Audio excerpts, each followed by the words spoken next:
Have you ever flipped through an art book and thought, wow, I wish I could make something like this? Well, you totally can. Hi, I'm Moonlight. My very first Inuyasha Fanart Artbook is here. It's 34 pages packed with my favorite artworks and fun extras, and I can't wait to show you. But this video isn't just about my art book. It's about the whole process of making it. Ever since I was little, I dreamed to publishing my own art book, and I know there are other small artists out there who has the same dream but are waiting for publishers and editors to notice them. The thing is, you don't have to wait. You can create your own art book right now. So, I'm going to take you behind the scene and show you how I made it and how you can make one too. Even if you are not planning to make an art book, I think you will enjoy seeing how it all comes together. Plus, I will be reviewing pages of my book at the end, so stick around. Let's get started. The very first step is deciding to make an art book. Just make up your mind. Once you made that decision, the next thing is picking which artwork to include in your art book. If you are an artist, you probably have tons of drawings saved on your computer or in your sketchbooks. Time to go through them. Personally, I post all my finished pieces on Instagram and X. So I just scrolled through my feed and took screenshots to see everything in one place. It was way easier than digging through my messy PC folders.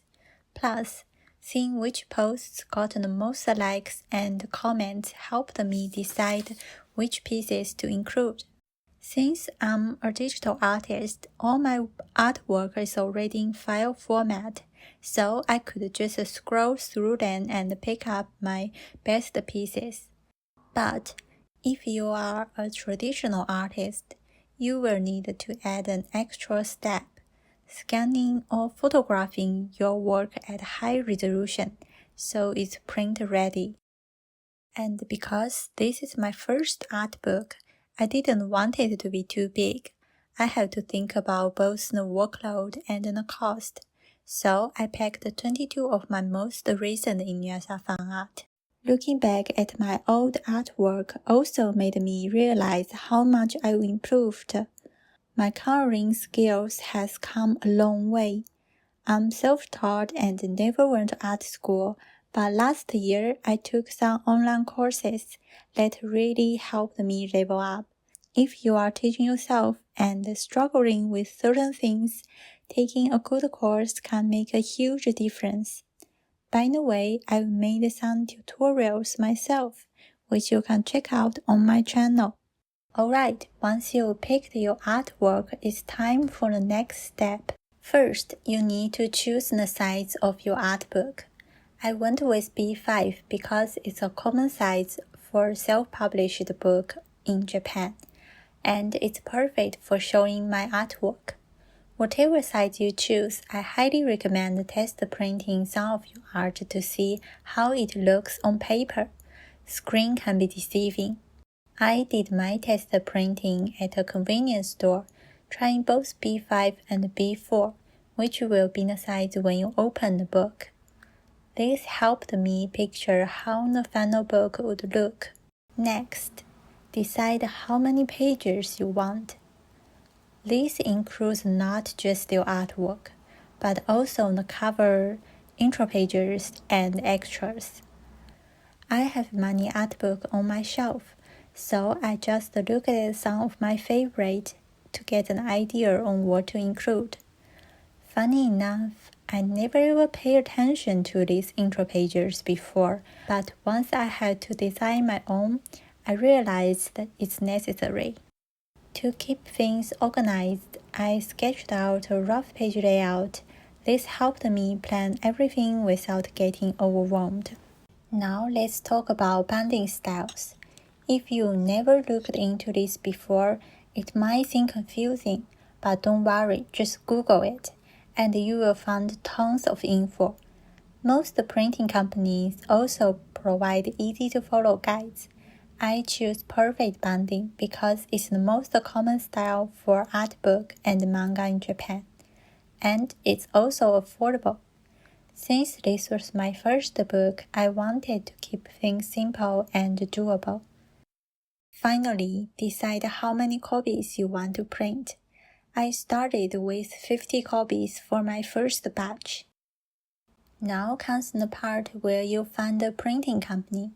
Just search for artbook printing or self-printing and compare different companies online. Then pick one based on your budget and print quality.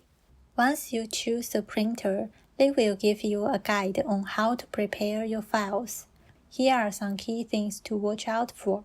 Double-check these details with your printer and confirm your budget before moving forward. This step took way longer than I expected. I had to figure out how to fit my artwork into the pages since none of my pieces were originally drawn in B5 size. I looked at other art books and noticed that many just center the artwork on a white canvas. This is the easiest and safest way to format your pages, but I want to do more. I treated each page like its own design, playing around with layouts and backgrounds to make everything look interesting. Moreover, I started retouching every piece. Before I knew it, I had spent weeks perfecting every detail. After finishing your page design, one super important step is converting your file from RGB to CMYK for printing. If you are using Photoshop, this is built-in, but if you are using Clip Studio Paint like me, you will need an extra tool. I used a free online converter. I'm sure you can find one in English. CMYK colors tend to look a bit dull compared to RGB, especially for purple, which I use a lot. To fix this, I boosted the brightness and saturation slightly before converting. Still, seeing some color shift was painful, but that's just how printing works, and I had to accept it. After double-checking everything, I zipped up the files and sent them off to the printer. If you have time and budget, I recommend ordering a sample first to catch any mistake before mass printing. But since I had a deadline for a comic event, I skipped that and went straight to production. Then take a deep breath. It is time to wait. After 10 days, my art book finally arrived. Let's take a look. The cover features a brand new drawing of Inuyasha. It's my favorite artwork of 2024. I put all my love and effort into this piece, especially focusing on his golden eyes. I also added red autumn leaves because they showed him so well. For the back cover, this one I actually struggled a lot. My first idea was a Sesshomaru with snow and ume blossoms, but I wasn't happy with it.